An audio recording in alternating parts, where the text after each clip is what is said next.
그리고 이어서 확인할 수 있는 동기 상태를 개선하기 위한 방안을 반두라의 동기 이론에 근거해서 얘기를 해보자. 제시문 내용을 읽어보면 난 잘할 거라는 기대가 없어. 이런 부분들이 보이고 있기 때문에 자기 효능감을 찾을 수 있어요. 근데 제시문 내용만 봐도 자기 효능감이지 않을까 싶은데 조건에, 배점에 반두라라는 언급이 있었기 때문에 반두라 동기하면 자기 효능감밖에 없어요. 그래서 그걸로 연계해서 쓴다. 반두라 자기 효능감 이론에 근거한 동기 상태 개선 방안 두 가지인데, 자, 요구사항을 보십시오. 개선 방안입니다. 동기 상태 개선 방안을 쓰라고 한 것이기 때문에 동기에 영향을 줄 수 있는 요인에는 이런 게 있다 라고 쓰면 맞다, 아니다. 원래 아니다.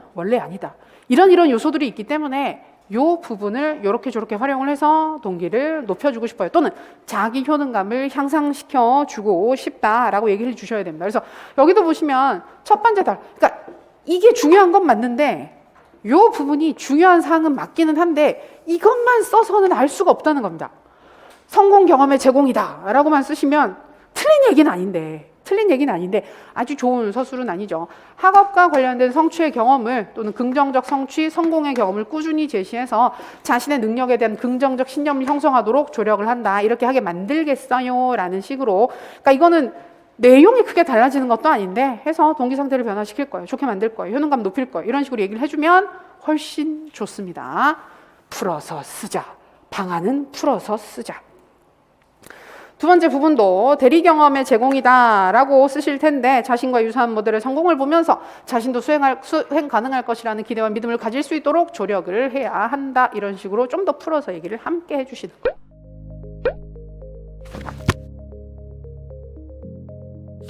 그러나 이제 반두라 관련해서 동기라 그러면 보통은 자기 효능감 쪽으로 가는 거니까 확인하시고, 이게 왜 도움이 되는지 이유를 써라. 이 동기 개념을 높이기 위한 방안을 하나 제시를 해보자.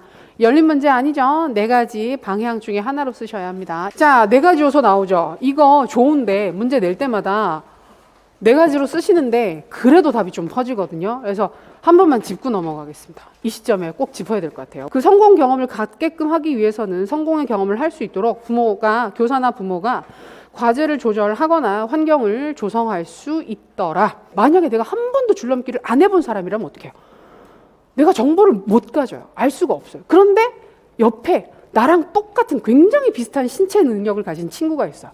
얘랑 줄넘기는 같이 안 해봤지만 다른 체육 활동들을 했을 때 나랑 되게 비슷한 수행을 보이는 애인 거예요. 내가 그걸 알아요. 근데 얘가 줄넘기를 되게 잘하더라는 거예요. 잘하는 걸 봤어요. 그럼 그걸 보고 쟤랑 나랑 비슷하니까 나도 쟤처럼 잘할 수 있을 거야 라고 생각하게 만드는 거예요. 그러니까 결국은 뭐냐면 그거랑 같은 거예요. 자신의 성취 경험이랑 같은 건데 내가 한 게 아니라 남이 하는 걸 보고 나랑 비슷한 사람이 이런 수행을 하니까 하겠네, 또는 나랑 비슷한 사람이 못했으니까 나도 못하겠네 라는 걸 느껴요. 학습자와 유사한 능력을 가진 학생, 다른 그 모델의 사례를 보여주면서 긍정적 인식을 갖게끔 하는 거. 효능감 높이는 건 요 네 가지 중에 하나 쓰셔야 됩니다. 가끔 이것도 열린 거 아니냐라고 생각하시는 경우들이 있는데, 반두라의 자기 효능감 증진 방안, 영향을 미친다라고 하게 되면 보통은 영향을 미치는 반두라의 네 가지 요소로 접근하는 게 일반적이니 그걸 기준으로 보시고, 근데 문제에서 만약에 다른 방향으로 요구를 한다, 그럼 그 요구에 맞춰서 접근하시면 되겠습니다.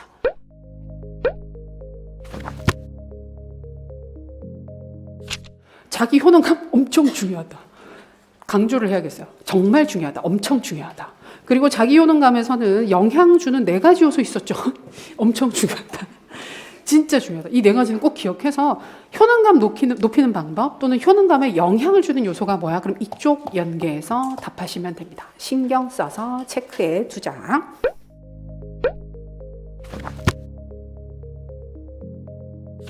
그래서 그걸 구성하는 구체적인 네 가지 요소로 목표 설정, 진행 점검, 자기 평가, 전략 사용 네 가지를 얘기를 합니다. 근데 이거는 계속 중요할 것 같아요. 반두라 이론에 근거해서 C교사가 제안한 자기조절 능력을 학습에 활용하도록 학생들에게 안내할 수 있는 사항을 두 가지 제시를 해보자. 말은 복잡하지만 결국 반두라가 제시한 자기조절 능력의 구성 요소, 그거 활용을 하는 방법에 대해서 두 가지를 한번 써보세요. 학생들이 실제로 무엇을 할 수 있는지 두 가지를 써보자. 반두라 자기조절 네 가지 요소, 이거는 명칭 정확해야 되는데 명칭이 안 정확해도 활동이 정확하면 점수 주시면 됩니다. 맞다고 생각하시면 됩니다. 그래서 학생 스스로 자신의 학습 목표를 설정해서 학습을 진행할 수 있도록 안내한다, 조력한다 이런 식으로 표현을 해주시면 좋겠다.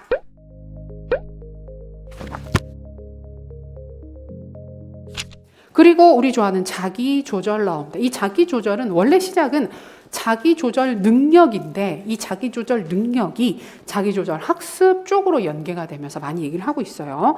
구성 요소 기억하셔야 됩니다. 목표 설정, 진행 점검, 자기 평가, 전략 사용 4가지 있는데 명칭, 그다음에 활동 정확하게 기억해 주세요. 세부 활동들 보시면 뭐랑 되게 비슷합니까? 메타 인지의 구성 요소와 매우 유사하다. 비슷하게 보셔도 된다.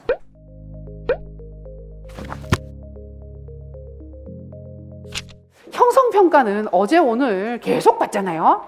그래서 왜 처음에는 제가 이걸 문제를 좀 다르게 구성을 했었어요. 그래서 원래는 형성평가를 학업 성취도를 높이기 위해서 활용할 수 있는 방안을 2개를 쓰고 다음에 동료평가를 실행하는 방안을 2개를 쓰고 3번 내용을 읽고 형성평가가 학업 성취도 향상에 기여하는 이유를 2가지 쓰자. 결국은 아까도 말씀드렸던 것처럼 기능과 연계해서 2가지를 쓰는 겁니다. 근데 이런 거 쓰실 때는 항상 주의해야 되는 게 2가지 쓰라 그러면 좀 비슷비슷한 것들이 있기 때문에 그 비슷한 것들 중에서는 조금 구분될 수 있는 사항들을 나누어서 써주시는 것이 좋다. 자, 그리고 형성평가. 우리 이번에도 지금 최근에 계속 확인을 했었죠. 6페이지 끄트머리에 보면 3번 형성평가의 역할. 학습의 개별화를 추구할 수 있습니다. 개인 학습 능력에 맞는 개인 학습을 유발할 수 있다. 그 다음에 니은 송환 효과, 이거 피드백 제시해준다. 그 다음에 학습 곤란을 진단한다. 동기를 유발한다. 그 다음에 지금 여긴 빠졌지만 이 모든 것들을 통해서 뭘 한다? 교수 학습을 개선한다. 교수 학습 방법, 내용 선정, 수정 이런 얘기들을 같이 하실 수 있습니다. 형성평가 큰 틀에서 벗어나지 않게 얘기를 해주시면 점수를 드릴 수 있지 않을까 생각을 합니다. 자, 형성평가가 성취도 향상에 기여하는 이유 한번 보도록 하겠습니다. 형성평가 결과에 근거해서 교사가 학생들의 공부 상황에 맞는 교수법을 재선택하거나 교수법을 수정해서 성취도 향상을 도모할 수 있습니다. 성취도 향상이 나타나게 됩니다. 라고 해서 이거는 교수학습의 개선이랑 같은 얘기예요. 교수 개선, 교수학습 개선 유사한 얘기입니다. 자, 형성평가 결과를 알려줘서 자신의 수행 정도, 문제점 등을 확인하고 수정할 수 있게 해서 성취도 향상에 기여한다. 요거 피드백 준다는 얘기예요. 피드백 준다는 것과 유사한 얘기입니다. 그 다음에 학생들이 주로 어려움을 겪고 있는 내용, 영역 등을 파악해서 이거 학습의 곤란점이에요. 이 부분이. 곤란점으로 확인한다 얘기를 하잖아요.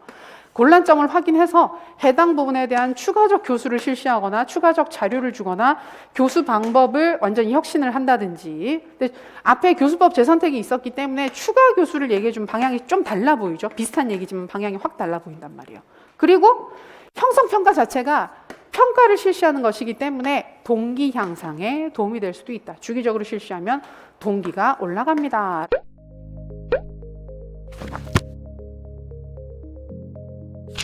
형성평가나 총괄평가는 나올 가능성이 꽤 있습니다. 그래서 우리 기본 개념 사례 분석에서 찾을 수 있어야 하고요. 형성평가의 기능, 그리고 우리가 형성평가 문항 구성할 때 어떤 부분들 주의해야 되는지도 확인했었죠. 중거참조평가랑 비슷해 보이긴 하지만 구분해서 봐야 된다고.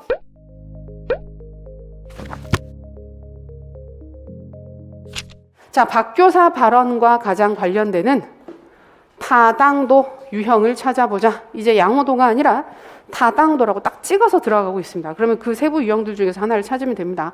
구체적 증진 방안을 얘기를 해보자. 제일 많이 강조하는 거라서 비슷한 걸 또 물어보죠. 박교사 발언에 해당하는 타당도는 내용 타당도, 구체적 증진 방안 우리 아까 봤었습니다. 이원 목표 분류 기준 얘기를 해주고,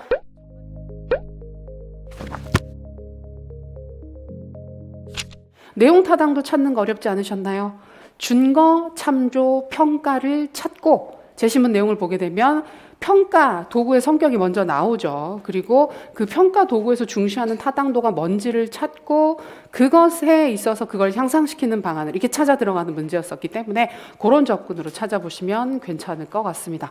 타당도 쪽은 지금 보면 내용 타당도가 한번 출제가 됐습니다. 그때 개념이나 이런 사항들이 쭉 나왔고 그때도 물어봤던 게 목표 달성 여부를 확인하는 게 중요해요 라는 식으로 문제가 출제가 됐었거든요. 그리고 그때는 이원 목적 분류라든지 이런 얘기를 제시문에서 이미 보여줬습니다. 보여준 상태라서 그런 부분들을 연계해서 접근을 해보면 뭐 괜찮지 않을까, 풀만한 사항들이지 않을까. 자, 박 교사가 강조하는 타당도는 내용 타당도다. 그냥 타당도는 안 됩니다. 제시문에 타당도라고 이미 나와 있었고 구체적인 종류를 쓰라고 했기 때문에.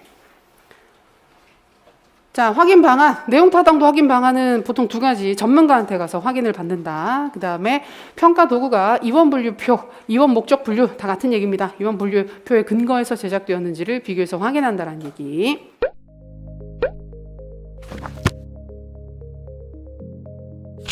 중요하다고 할 것 같지 않아요?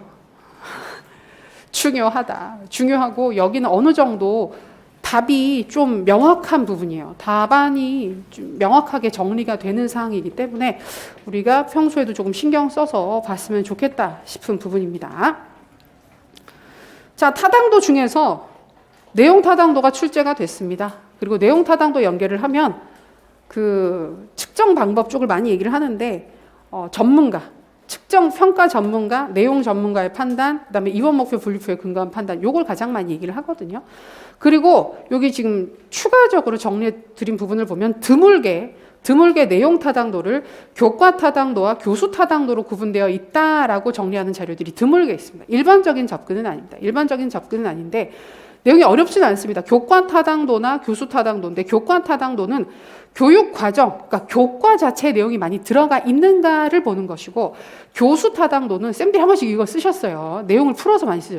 수업에서 했던 내용을 평가를 했느냐예요. 수업에서 안 다룬 걸 평가한 건 아니냐. 이런 식으로 두 가지를 나누어서 보기도 하더라. 그래서 일반적으로 우리 평가책에서 보는 사항은 아닌데 아주 가끔씩 얘기하는 경우들이 있으니까 나오시게 되면 당황하지 말고 교과 타당도, 교수 타당도 구분될 수 있지. 이게 완전히 독자적인 건 아니고 내용 타당도를 이런 식으로 구분을 할 수도 있구나라고 이해해 두시면 되겠습니다.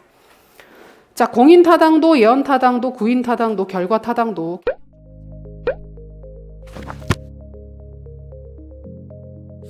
그다음에 이어지는 12번 문제는 이론 확인하는 거예요. 교과 중심, 경험 중심, 학문 중심, 인간 중심, 장단점 중심으로 비교 설명하라. 다음 페이지 바로 보겠습니다. 요건 그냥 요 문제를 매개로 키워드 한 번 더 정리한다 라고 봐두시면 되는 건데요.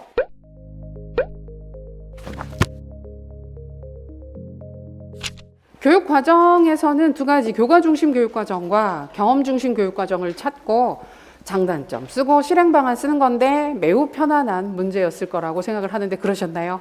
인출 잘 되셨죠? 기본적으로 우리가 교육과정의 종류, 유형, 사조 얘기를 하면 교과 중심 교육과정, 그 다음에 경험 중심 교육과정, 그 다음에 학문 중심 교육과정, 그 다음에 인간 중심 교육과정 정도가 줄이고 그 다음에 이제 뭔가를 추가를 한다 그러면 통합형 교육과정 얘기를 하는 거거든요. 그래서 요 정도 흐름이 있는 접근도 괜찮아요. 우리 시험에서 한번 요 파트가 나왔던 게 경험 중심 교육과정의 장단점을 물어본 적이 있었다. 사례 보여주고. 그래서 일단 확인은 해야 됩니다. 자, 이와는 다른 교육과정에 대한 접근으로 학생의 흥미와 요구. 키워드 완전히 막 키워드를 던지죠. 그래서 그래 놓고 나서 이게 고작 1점이란 말인가.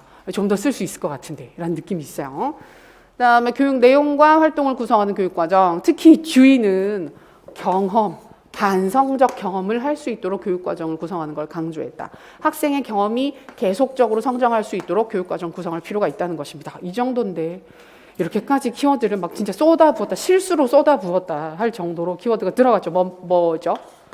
예, 경험 중심 교육과정. 만약에 똑같은 걸 얘기를 하면서 자, 이것과 관련되는 교육 철학 사조는 뭘까요? 라고 한다면 진보주의로 찾으실 수도 있습니다. 두 가지 찾았고 그다음에 실제로 물어봤던 건 장단점과 실행 방안이었기 때문에 이론의 세부적인 사항들 가지고 쓰시면 된다. 경험 중심 교육과정 우리 주요 사항들 잘 알고 있고요. 장단점 다시 한번 봐두십시오. 우리 시험에 나온 적 있다.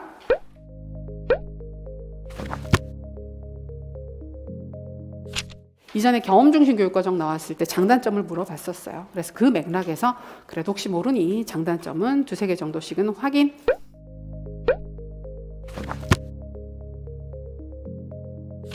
자, 지식의 구조 이론에 근거해서 교육과정을 구성했을 때의 결국 장점 얘기하라는 거죠. 정해져 있습니다. 브루너가 제시했었습니다. 자, 5페이지 보시면 지식의 구조 설명 나와 있습니다. 기본 개념 다 기억하실 거고, 자, 이번 문제에서 확인했던 부분은 두 번째, 교수 학습에 주는 이점, 뭐가 좋습니까? 어떤 장점이 있습니까? 이해가 쉽습니다. 기억이 오래 갑니다. 전이가 잘 됩니다. 초등지식, 고등지식 사이의 간극 줄일 수 있다라는 거, 요 네 가지 있었죠? 한 번 더 체크해 두시면 좋겠습니다.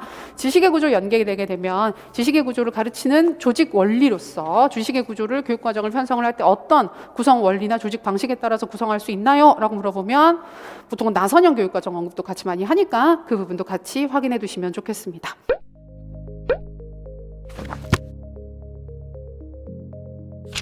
자, 내용 부분 첫 번째, 교육과정 정리사항 중 강조하는 교육과정 내용을 가르쳤을 때 어렵지 않았습니다. 쉽게 찾으셨을 거고요. 장점을 두 가지 쓰자. 뭐 지식의 구조 장점 얘기하는 거라서 우리 계속 확인했었던 사항들입니다. 그리고 나선형 교육과정을 구성하는 방식을 설명을 하자. 나선형 교육과정 왠지 끌리죠. 끌리는 교육과정인데 구성하는 방식을 쓰라고 했는데 생각하기에 따라서는 뭐가 다른 게 있나? 특별히 구성해야 되는 다른 방식이 있나? 라고 생각하실 수 있지만 결국 뭘 물어봤을까?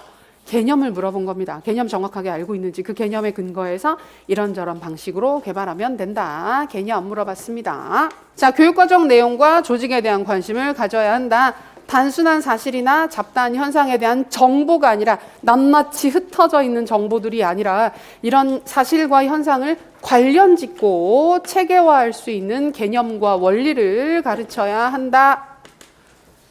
통찰력 기르는 거죠. 이러한 교육 내용은 각 학문의 기저를 이루는 핵심적인 개념과 원리에 관련된다라고 해서 지금 여기에서 교육과정 내용과 조직에 대한 관심이라고 했는데 여기는 지금 무엇을 가르칠 것인가에 관련된 교육과정 내용을 계속 얘기를 하고 있습니다. 뭐다? 교육과정 내용으로 물어봤으니까 지식의 구조가 되는 겁니다. 똑같은 이야기를 하고 자, 이러한 내용과 관련되는 교육과정이 뭐야? 교육과정 유형이나 종류가 뭔가요? 라고 물어보면 학문 중심 교육과정이라고 얘기를 하시면 돼요. 근데 여기서는 교육 내용, 교육과정 내용으로 접근했기 때문에 지식의 구조를 찾으실 수 있습니다. 그리고 이런 내용은 나선형 교육과정을 통해서 효과적으로 조직될 수 있다. 그래서 나선형 교육과정 어떻게 조직하는지 결국 개념, 우리 가장 중요한 핵심 개념이나 원리를 중심으로 또는 지식의 구조를 중심으로 이 내용을 어떻게 한다.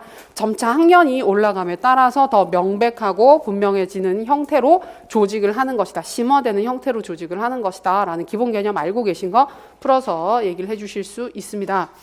자, 심리 파트에서는 메타인지, 문제 해결 능력, 문제 해결 전략 부분들을 물어봤는데 자, 인지 과정에 대한 자각과 통제를 뜻하는 메타인지 개념 드렸고요. 첫 번째 교육과정 파트에서 지식의 구조 찾고 장점 쓰는 거 우리 다 아는 부분들이죠. 쓰시면 될 것 같고 나선형 교육과정을 구조화하는 방식도 크게 무리는 없습니다.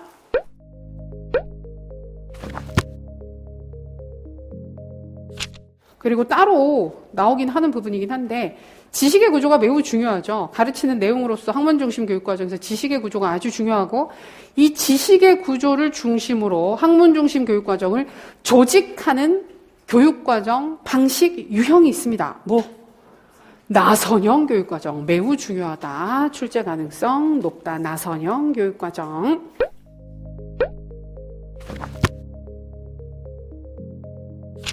자, 무엇보다 이런 변화를 이끌기 위해 조직부터 달라져야 합니다. 기존 학교 조직은 관료제적 특성을 많이 갖고 있다고 생각합니다. 특히 규정과 규칙이라는 관료제의 특성, 관료제 특성들 몇 가지 있죠. 그리고 관료제 쪽은 어떻게든 한번 언급이 된 적이 있기 때문에 관료제 그리고 그 민츠버그 전문적 관료제라고 하는 특히 학교를 설명하는 주요 개념으로서 관련되는 사항들 한 번 더 봐두시면 좋겠다. 앞으로도 또 볼 수 있는 기회 있을 거예요. 그래서 긍정적인 부분도 있지만 부정적인 부분도 있다. 뭔지 우리가 인출을 해야 되고 관료제는 다른 부분들보다 특징, 순기능, 역기능 그대로 체크해 주시는 게 괜찮습니다. 분업과 전문화, 몰 인정성, 권위의 위계, 규정과 규칙, 경력 지향성 이런 특성들을 주 특성으로 제시를 하고 그때도 아마 이론할 때도 말씀드렸지만 이 부분은 워낙 관료제는 인기 이론이기 때문에 행정학에서부터 여기저기 정말 많이 쓰거든요. 그래서 같은 특성이지만 설명하는 방식이 자료들마다 조금씩 다릅니다. 그래서 우리는 교육 행정 파트에서 이 호이와 미스켈이 제시를 했던 순기능, 역기능이 어느 정도 정리가 되어 있어서 대부분의 교육 행정 책들에서는 요 레퍼런스를 따릅니다. 그래서 요 내용을 그대로 기억해 두시면 좋다. 그리고 여기는 암기가 필요한 부분입니다. 암기를 하지 않고 대략적으로 이해하고 넘어가게 되면 다 돼요. 여기에 있는 순기능, 역기능이 딴 데 갖다 붙여도 말이 될 것처럼 느껴지게 됩니다. 그래서 실수를 많이 하는 부분이라 정확하게 기억하자. 분업과 전문화 물어보기 괜찮죠? 각 분야에 대한 전문성을 높일 수 있다. 그러나 좀 지겹다. 지루하다. 그다음에 이번 문제처럼 규정과 규칙, 계속성과 통일성을 확보할 수 있다. 그다음에 목표 전도 현상이 나타나게 된다.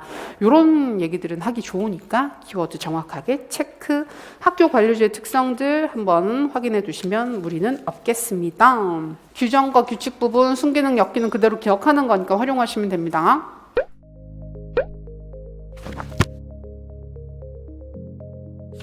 관료제 쪽은 여전히 관심 있습니다. 여전히 관심 있다. 우리 추가 시험에서 이완결합 체제 설명을 하면서 이완결합 체제 얘기하면서 이완결합 체제적인 특성도 있고 또 관료제적인 특성도 있고 이런 식으로 문제가 한번 출제된 적이 있거든요. 그래서 방심하지 마시고 여기 나오는 특징들, 분업과 전문화, 몰 인정성, 권위의 위계, 규정과 규칙, 경력 지향성, 주요 특징들이고 각각 순기능, 역기능이 연결되어 있습니다.